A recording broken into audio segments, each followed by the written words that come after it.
வணக்கம். ஆவணி அவிட்டத்தை தொடர்ந்து வரக்கூடிய அடுத்த நாள்ல நம்ம பெரியவர்கள் நம்மை காயத்ரி ஜபம் செய்யணும் அப்படின்னு சொல்றாங்க. இந்த காயத்ரி ஜபத்தினுடைய மகிமைய இந்த காணொளியில ரொம்ப சுருக்கமா பார்க்கலாம். தேவி பாகவதம் அப்படின்னு ரொம்ப அழகான ரொம்ப மகிமை மிக்க புராணம் ஒண்ணு இருக்கு. அந்த புராணத்துல நாரதரானவர் நாராயணனான திருமாலை போய் கேட்கிறார், காயத்ரி மந்திரத்தினுடைய மகிமை என்ன அப்படின்னு. நாரதருக்கு பதில் சொல்வது போல நாராயணர் பேச ஆரம்பிக்கிறார். காயத்ரியானது ரொம்ப சக்தி வாய்ந்த ஒரு மந்திரம். அந்த மந்திரத்தை ஒருவன் ஜபம் செய்தான் அப்படின்னா அவன் சந்தியாவந்தனம், ஔபாசனம் போன்ற நித்திய கர்மாக்களை செய்யாவிட்டாலும் அந்த கர்மாக்களை அவன் செய்ததற்கான பலனை அடைகிறான் அப்படின்னு சொல்றார். அடுத்ததே நாராயணர் என்ன சொல்றார் அப்படின்னா, காயத்ரி தான் ஜபம் செய்து விட்டோமே அப்படின்னுட்டு சந்தியாவந்தனமும் ஔபாசனமும் செய்யாம இருக்கிறது காயத்ரியை அவமதிப்பது போலவாம். சரி, பிறகு எதற்கு பகவான் காயத்ரியை ஜபம் செய்தா போரும், மற்ற கர்மாக்களை செய்தாலும் செய்யாவிட்டாலும் பரவாயில்ல அப்படின்னு சொன்னார் அப்படிங்கிற கேள்வி வருது.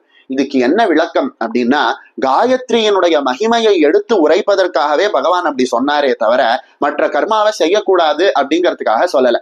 அதனால காயத்ரியையும் ஜபம் செய்ய வேண்டும், மற்ற கர்மாக்களையும் விடாம செய்யணும். இன்னொன்னு அடுத்து பகவான் அற்புதமா சொல்றார். என்ன சொல்றார் அப்படின்னா, ஒரு நாளைக்கு 3000 முறை காயத்ரியை யார் ஜபம் செய்கிறார்களோ அந்த மனிதனை தேவர்கள் எல்லாம் கூட வந்து வணங்குவாங்களாம். அது மட்டும் இல்ல, பூமியில பிறந்த அத்தனை பேரும் வேதத்தை படிக்க வேண்டும் அப்படின்னு சொல்லப்படக்கூடிய ஒரு விதி இருக்கு. காயத்ரியை மட்டும் ஜபம் செய்தாலே 4 வேதங்களையும் பாராயணம் செய்த பலன் கிடைக்குமா. எதனால இப்படி சொல்றாங்க அப்படின்னா, காயத்ரி தேவியானவள் காலை வேளையில ரிக்வேதத்தையும், மத்தியான வேளையில யஜுர்வேதத்தையும், சாயந்தர வேளையில சாமவேதத்தையும் பாராயணம் செய்யறாங்களாம். அதனால தன்னை ஜபம் செய்யக்கூடிய அடியார்களும் வேத பாராயணம் செய்த பலனை அடையக்கூடிய அளவுக்கு அருள் செய்யக்கூடியவளாம் இந்த காயத்ரி தேவி.